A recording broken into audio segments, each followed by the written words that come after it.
A question to President Reagan.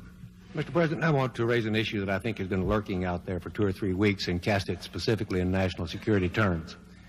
You already are the oldest president in history, and some of your staff say you were tired after your most recent encounter with Mr. Mondale.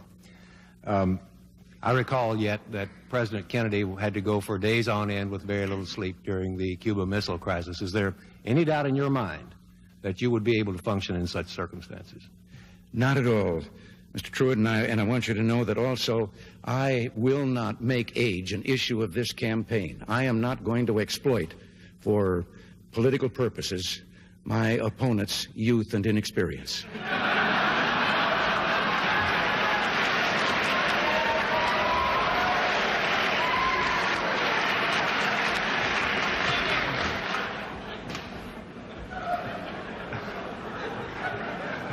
If I still have time, I might add, Mr. Truitt, I might add that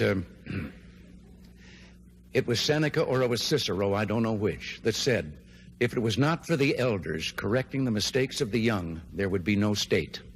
Mr. President, I'd like to head for the fence and try to catch that one before it goes over, but I'll go on to another question.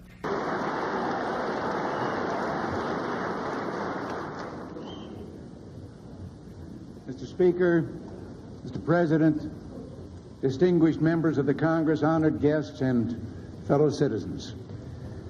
Today marks my first State of the Union address to you, a constitutional duty as old as our republic itself. President Washington began this tradition in 1790 after reminding the nation that the destiny of self-government and the preservation of the sacred fire of liberty is finally staked on the experiment entrusted to the hands of the American people. For our friends in the press who place a high premium on accuracy, let me say, I did not actually hear George Washington say that.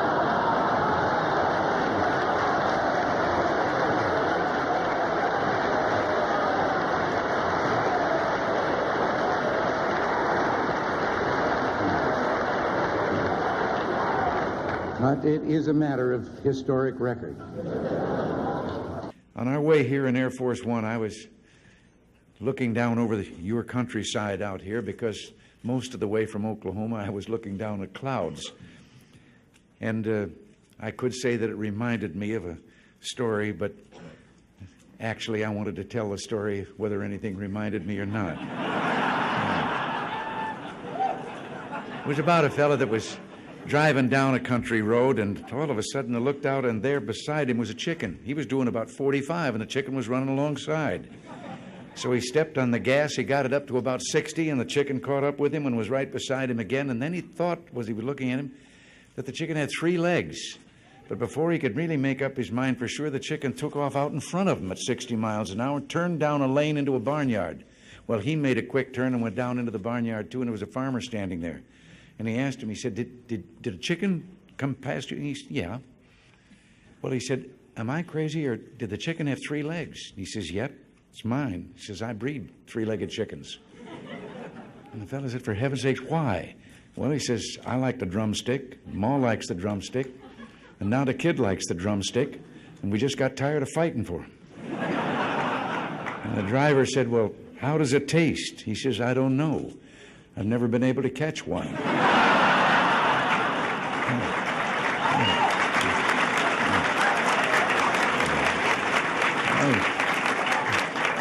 Well, seriously, since... Thank you very much. Thank you all. Thank you.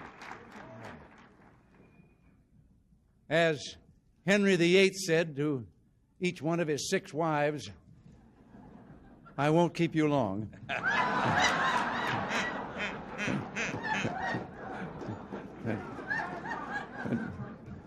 I spoke of the difference between our 2 countries.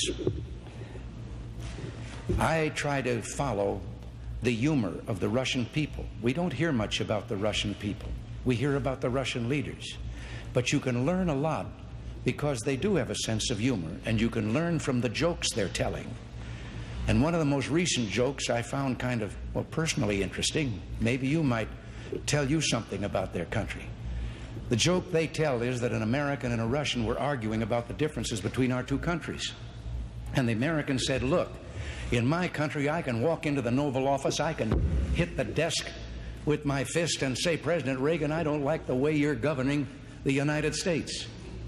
And the Russian said, I can do that. The American said, what? He says, I can walk into the Kremlin, into Brezhnev's office, I can pound Brezhnev's desk, and I can say, Mr. President, I don't like the way Ronald Reagan is governing the United States.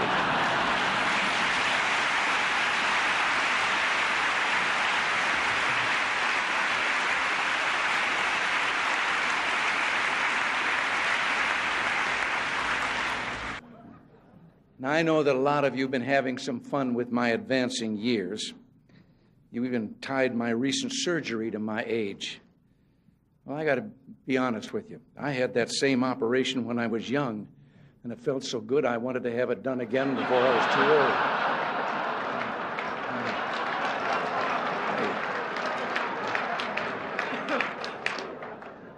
But I am aware of my age. When I go in for a physical now, they no longer ask me how old I am. They just carbon date me. Incidentally, I've got a news item for you. We have a spin-off from our Star Wars research. It's a helmet for me to wear at press conferences. All I do is push a button and it shoots down incoming questions.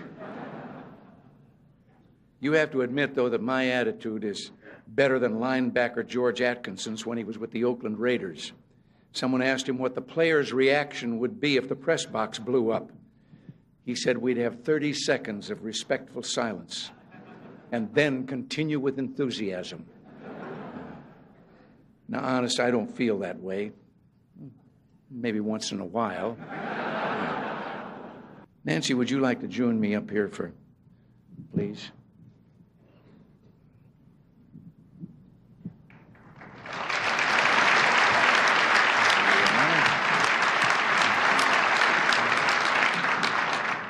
I know it's getting late, dear, but it's not often that we have so many people who've written about us and broadcast about us all together in one room like this, and I thought you might like to say a few nice words to them.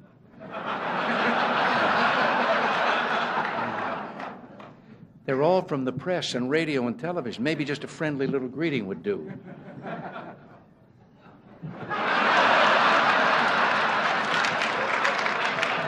How about just a word or two, something friendly, even one kind word?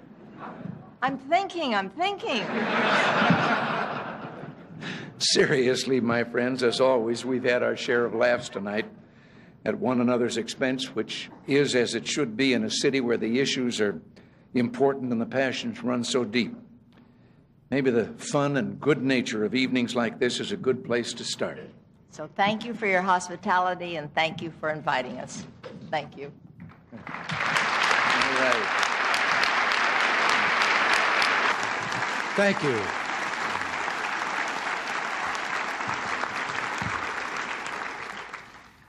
Thank you all so very much. In all the 36 anniversaries of my 39th birthday, this has certainly been the most memorable. George, Barbara, all of you up here on the top shelf, together with me, and all of you, ladies and gentlemen, I am enormously touched. Yes, today is my birthday. 75 years ago, I was born in Tampico, Illinois, in a little flat above the bank building. We didn't have any other contact with the bank than that.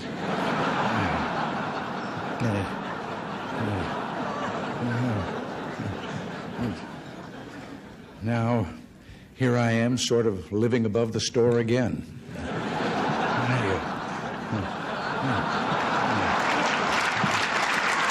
And you've already, it's kind of been touched upon here that, speaking of old times, you may have heard that tomorrow is my birthday. Now you know about that. I prefer to think of it as the 36th anniversary of my 39th, but I'll be just about due for a midlife crisis. In fact, I'm thinking about a career change. Drop this political business and See if I can't do something different like radio or the movies. Well, maybe I'll give politics another 3 years. This time of the year always tends to be a summing up time for me. It's been swearing in time, and the new year every year, and a birthday, the 36th anniversary of my 39th birthday. I always think age is relative. There was once a very famous baseball pitcher, Satchel Paige, and no one quite knew how old Satchel was, but he still was throwing that ball. And somebody asked him about that, and his wise answer was, "How old would you be if you didn't know how old you were?" And that's how I came up with 39. Well, the late Jack Benny had something to do with that.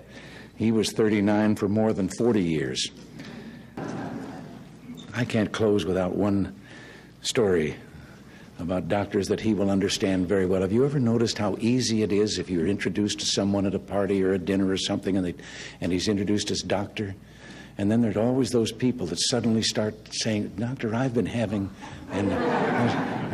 Well, we had a fellow in show business, Moss Hart, the playwright, who was an inveterate along that line. And so one night at a cocktail party in Hollywood, he was introduced to a Dr. Jones. And almost immediately he started talking about, "I've been having this low back pain." And the fellow that introduced them said, "Moss, Dr. Jones is a doctor of economics." And that didn't stop Moss at all. He said, "Doctor, I was buying some stock the other day." No. Well, I don't want to go on too long. This is, after all, Las Vegas. And outside just a moment ago, I saw a fellow trading 10 passes to the Reagan talk for 1 ticket to Frankie Valley. I'm mindful, too, that bringing things to a good conclusion is always a tricky business. You were told that I was a sports announcer, WHO Des Moines. Well, back in those days, the great evangelist Amy Semple McPherson was making a tour of the country holding revival meetings, and one of them in Des Moines.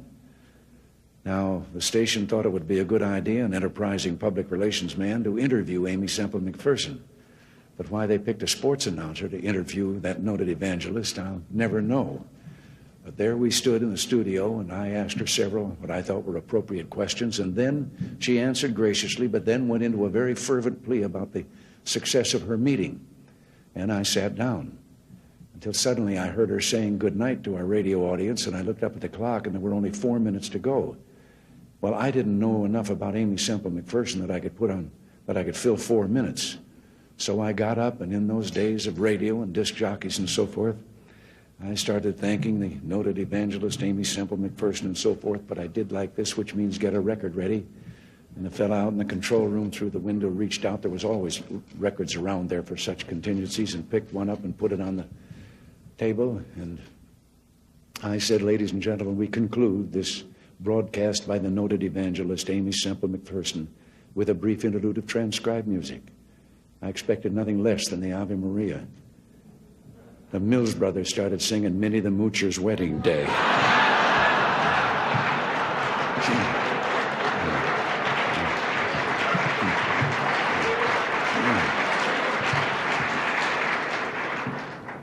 She never did say goodbye. She just slammed the studio door as she went out.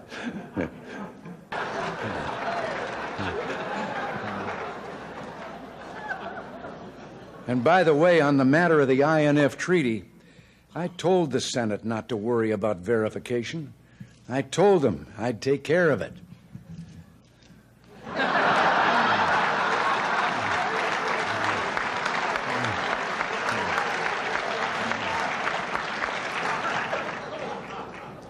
And while Gorbachev was here, I even made him write 100 times, "I will not cheat, I will not cheat."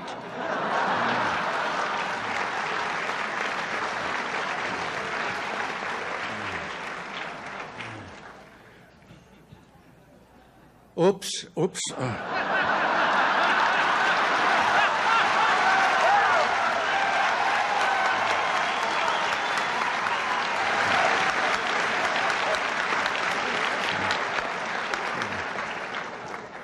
Well, now, during my presidency, I've always emphasized diplomacy. But sometimes it comes to the point you have to use force in foreign affairs.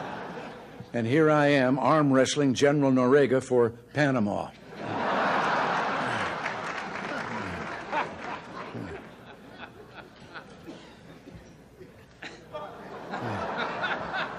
We really enjoyed our trip to China, and were amazed that the population was over 1 billion people. And as you can see here, the lines are terrible.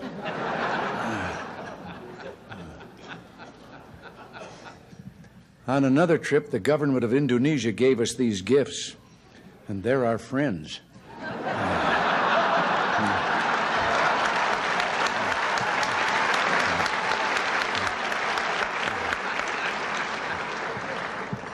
Actually, I love this shirt. I finally found something louder than Sam Donaldson.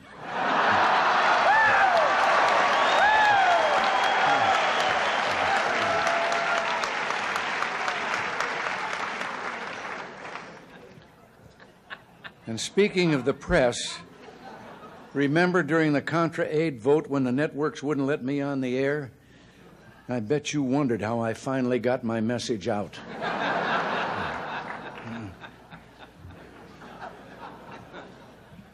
It's no secret that the press and I sometimes don't get along. In addition to my standard ploy of using helicopter noise to avoid reporters' questions, I've now added a new method to avoid questions: tear gas.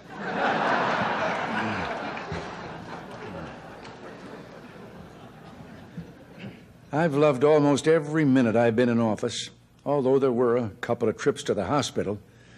In case you're wondering what happened here, I had just said, "So, Don, you say you're going to write a book."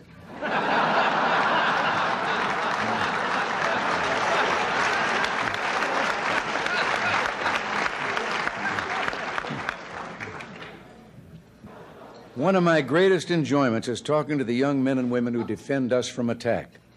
Here I am on top of the White House, and the soldier is explaining where he thinks the next book will come from.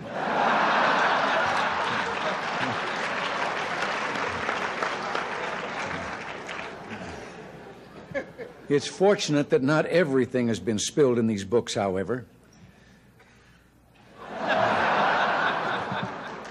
I mean, I hope the environmentalists never find out about this one.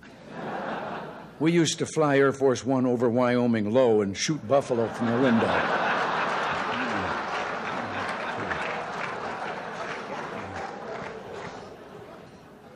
But I'll tell you someone I trust totally, George Bush. He's been a wonderful vice president, and he'll make an excellent president. And that's why I endorsed him and why I'll work hard for him this fall. Here we are listening to one of his speeches.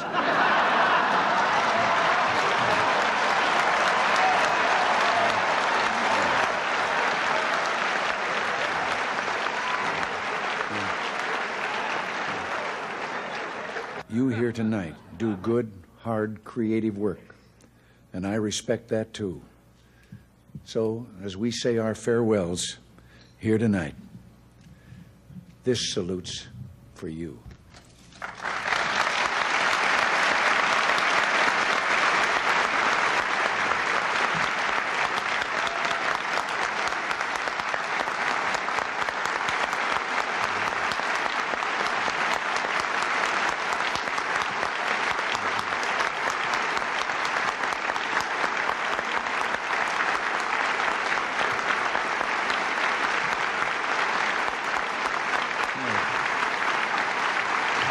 Now,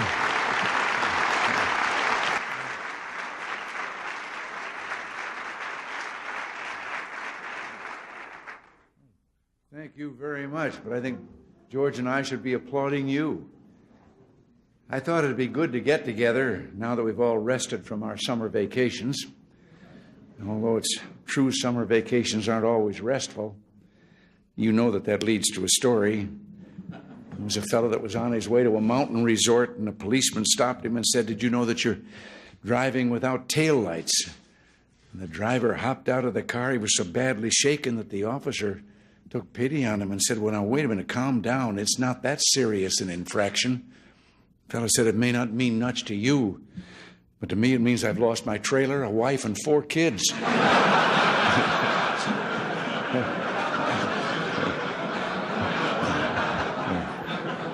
I was in Las Vegas some years ago to address the annual Farm Bureau meeting.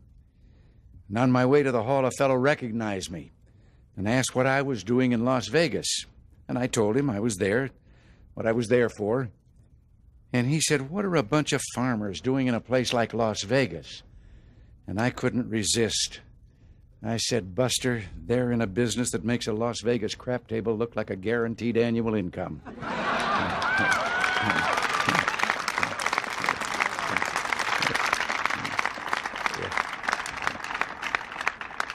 You know, there's a story about a pig and a chicken. They got tired of farm life, decided to find jobs in town.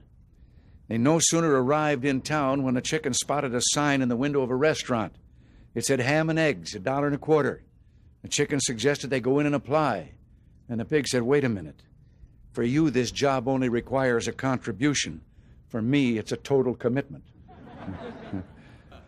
You know, I can't resist. I'm accused, and certainly some elements accuse me of too much of telling anecdotes and so forth.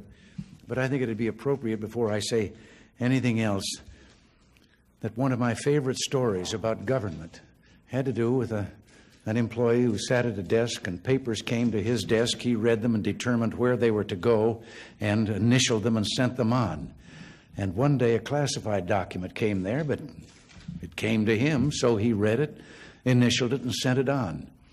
24 hours later, it came back to him with a note attached that said, you weren't supposed to see this. Erase your initials and initial the erasure.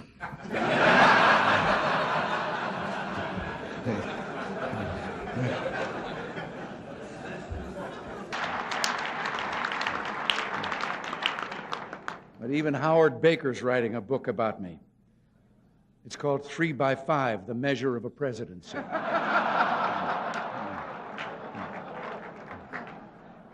Mike Devers, in his book, said that I had a short attention span. Well, I was going to reply to that, but oh, what the hell, let's move on to something else.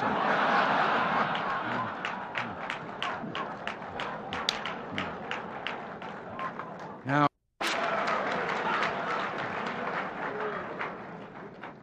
George Bush is doing well. George has been a wonderful vice president, but nobody's perfect. I put him in charge of anti-terrorism, and the McLaughlin Group is still on the air.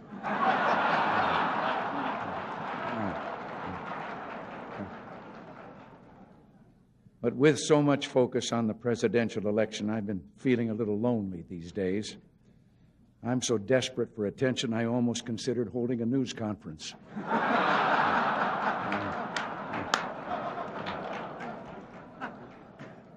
I've even had time to watch the Oscars. I was a little disappointed in that movie, The Last Emperor. I thought it was going to be about Don Reagan.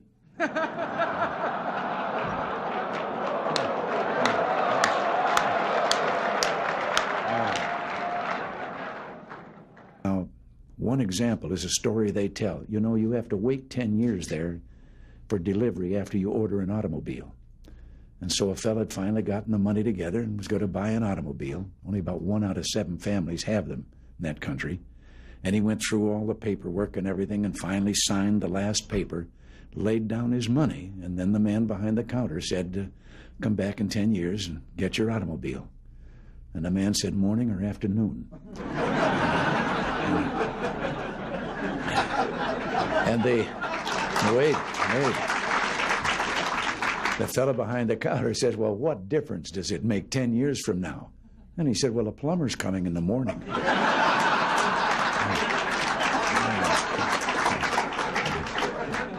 I know that some of you are no beginners when it comes to writing headlines.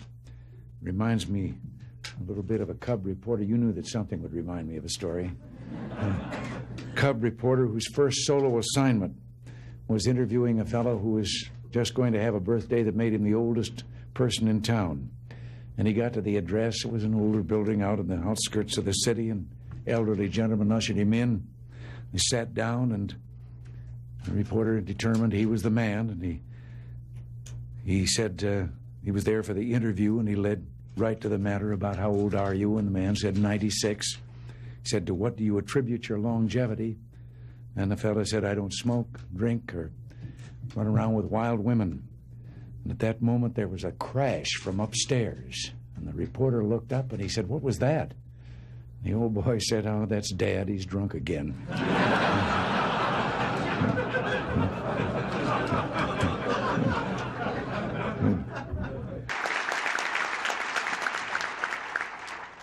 You know, there was a time that being a Republican in this area of the country felt a little bit like being Gary Cooper in High Noon, outnumbered in a big way. I remember the story of the fellow here a while ago who was running for Congress as a Republican. He stopped by a farm to do some campaigning, and when the farmer heard he was a Republican, his jaw dropped, and he said, wait right here. He said, while I get Ma. She's never seen a Republican before. So he got Ma, and the candidate looked around for a podium to give his speech from. The only thing he could find was a pile of that stuff that Bess Truman took 35 years trying to get Harry to call fertilizer. So he got up on the mound, and when they came back, he gave his speech. End of it, the farmer says, that's the first time I've ever heard a Republican speech.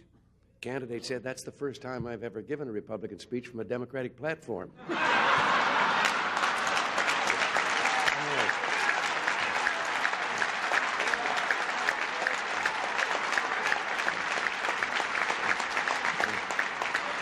It can be best described in a story I like. 3 fellows that went out of the building to get in their car and found they'd locked the keys in. They were locked out. And one of them said, get a wire coat or coat hanger, and we straighten it out, and I can get and the other one says, you can't do that. Somebody think we're stealing the car. And the third one said, well, we better do something pretty quick because it's raining, starting to rain, and the top's down.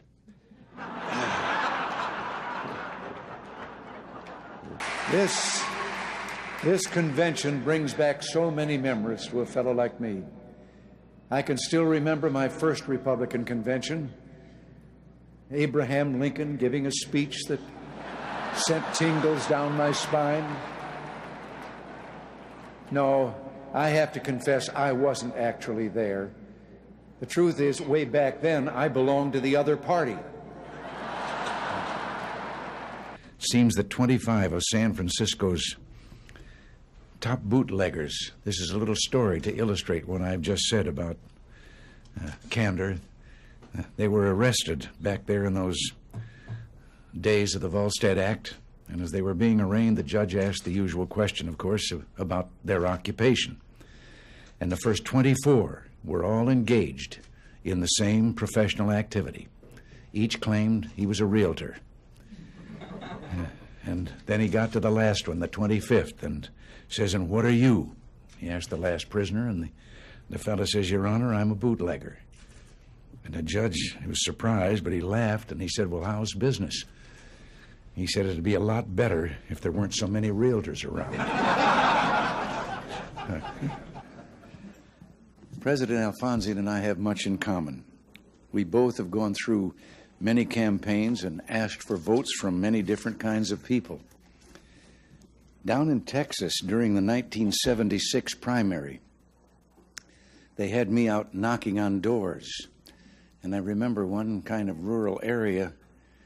I'd been governor of California, but I wasn't all that well known in Texas. And I knocked on the door, and an old fellow in his undershirt and jeans came to the door, and I told him I was running for president. And having been in the occupation I'd been in for a number of years, I was kind of surprised when he asked me what I'd done for a living. And I told him I'd been an actor, and then he asked me what my name was. And I thought, well, maybe if I give him a hint. And so I said, well, my initials were RR. And with that, a face lit up, and he turned and he ran back into the house, and he was yelling, Ma, come on out here quick. Roy Rogers is outside.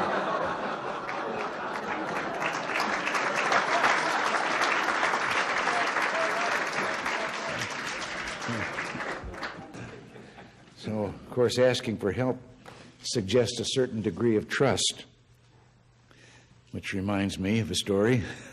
It has to do with a fellow that fell off a cliff, and he grabbed a limb on the way down, and there he hung, dangling above the rocky canyon, and he looked up and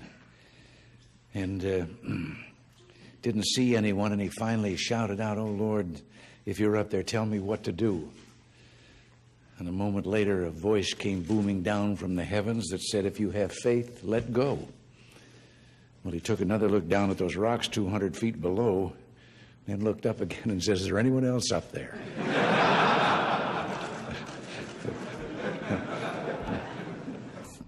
We're to the fourth cartoon. Now, this one, it's titled The Great Communicator, but as you can see, there's been some mistake there. They left the balloon blank, so I think that I will start filling it in.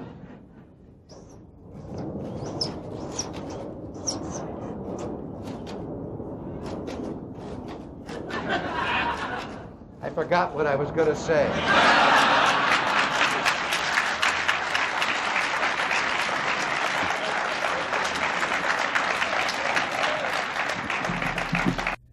Reminds me a little bit of the story of the man that took his young son-in-law out and was going to introduce him to golf and told him all that he had to do and teed up the ball, and the kid took a swing and he missed the golf ball entirely but hit a ant's nest there and into the air, and so lined up and took a crack at it and again hit another gouge out of the ant's nest, and now there were ants flying all the way through the air, and as he lined up for the third try, 2 ants peeked out of the crater that he'd left, and one of them said, "If we want to survive this, we better get on the ball."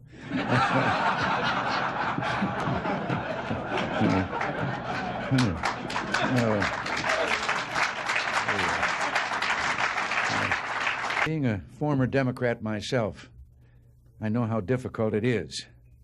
We're proud to have you all with us. I have to tell you that I had started working for the party before I got around to joining it.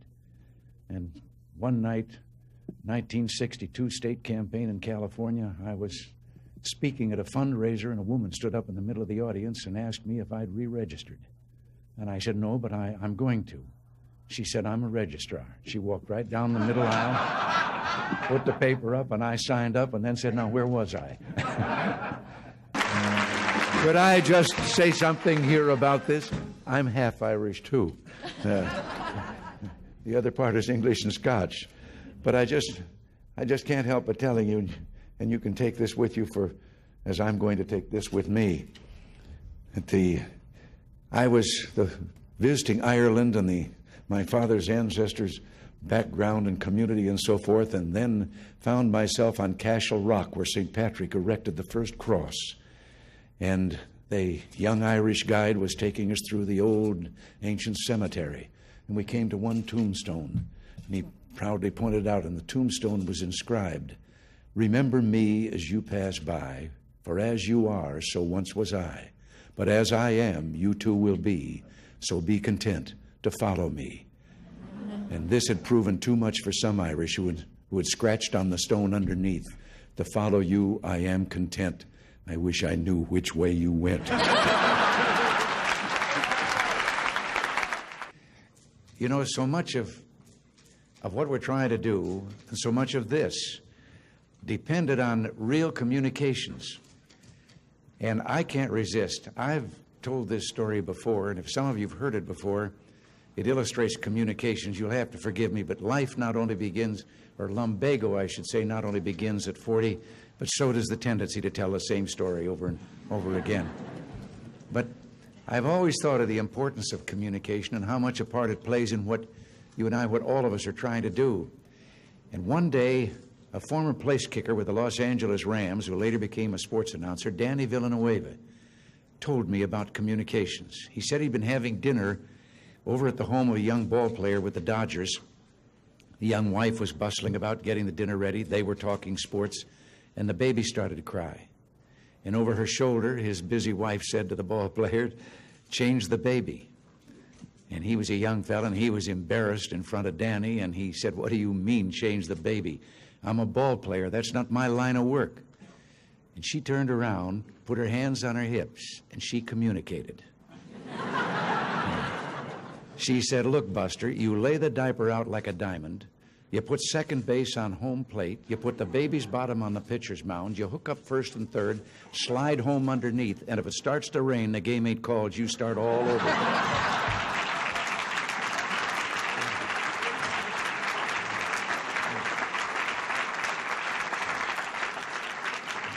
Something else I have to interject here, although this is not an occasion for humor. But I've had a kind of a hobby lately of collecting, by way of dissidents, stories that are told behind some of those iron curtains and those iron walls by the people themselves, showing their own cynicism about the system under which they're forced to live. And one recently that I heard had to do with 3 dogs that were having a conversation, an American dog, a Polish dog, and a Russian dog. And the American dog was telling them about how, well, he barks, and then in our country, his master gives him some meat. And the Polish dog said, what's meat? And the Russian dog says, what's bark?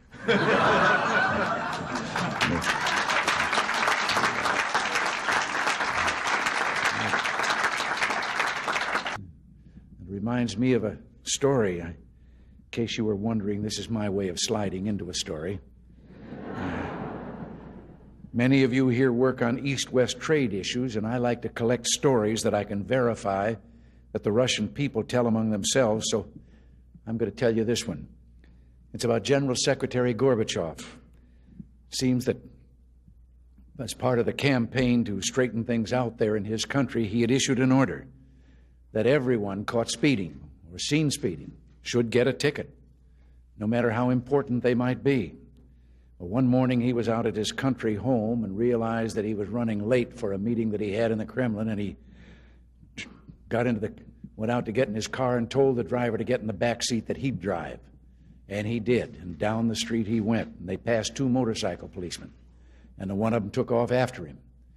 And a little while later he came back and joined his companion, the other motorcycle officer, and the fellow said, did you give him a ticket?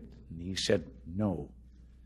Well, he said, why not? Well, he said, no, this was someone too important. Well, he said, we were told to give it no matter who it was that they were going to take. No, he says, not that. Well, he said, who was it? Well, he said, I don't know. I couldn't recognize him there. But his driver is Gorbachev.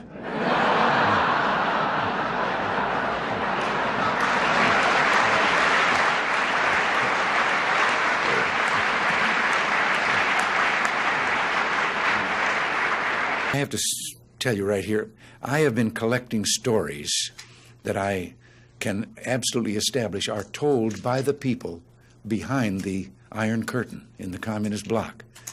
And they're stories that reveal their kind of cynicism about the system under which they live. And one of the more recent ones that I heard was about the man walking along the street at night, Moscow. Soviet soldier called to him to halt. He started to run. The soldier shot him. And another man said, why did you do that? Well, he said, curfew. Well, he said, it isn't curfew yet. He said, I know. He's a friend of mine. I know where he lives. He couldn't have made it.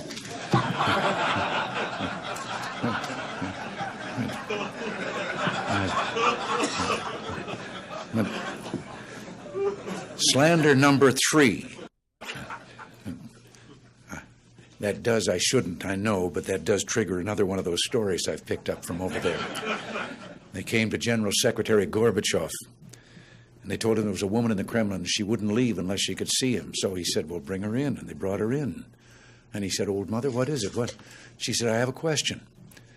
He said, all right. She said, was communism invented by a politician or a scientist? Well, he said, a politician. She said, that explains it. A scientist would have tried it on mice first.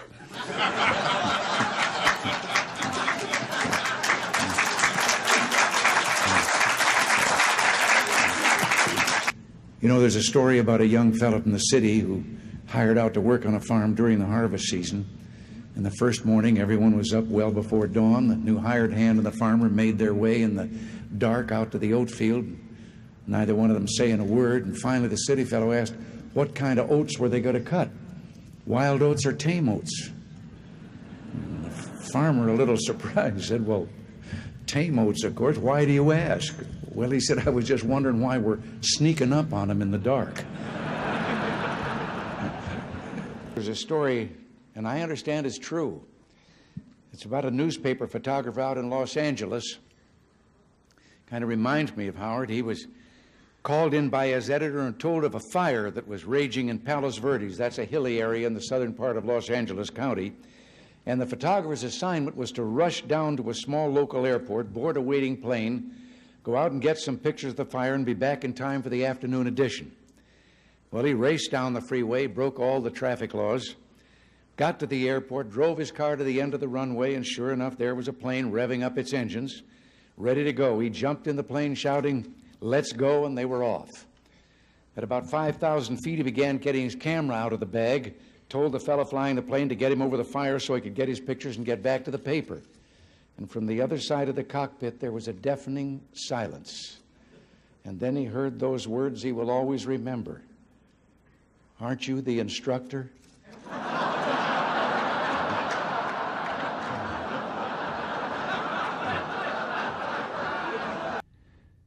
You know, when I think of the welfare system, it reminds me of a story, and I know some here have heard me tell this before, and maybe everybody knows it, but pretend that you haven't heard it because I like to tell the story. It's a story about the parent with the two children and two sons, and one of them was a dyed-in-the-wool pessimist, and the other one was an incurable optimist. And they thought they were both so unrealistic that they talked to a psychiatrist about it, and he said he thought he could solve the problem. And they said, well, what? Well, he said, let's get the most magnificent set of toys any boy ever had, and we'll put him in a room. We'll take the pessimist there, and then we'll turn him loose, and when he sees those toys and knows they're all for him, he'll get over being a pessimist. Well, they said, what are you going to do about the optimist? Well, he said, I have a friend who's got a racing stable, and he said we can get quite a quantity of what they clean out of the stable, and we'll put that in another room, and when the optimist has seen his brother get those toys, and then he gets that, he'll get over being an optimist. Well, they did it. Finally, after a period, they then went in and followed in where the boy was with the toys, and he was sitting there crying. And they said, what are you crying about? He said, well, I know somebody's going to come and take these away from me. And they went down to the room with the optimist, and he was on that top of that pile of stuff, and he was throwing it over his shoulder as fast as he could. And they said, what are you doing? He says, there's got to be a pony in here somewhere.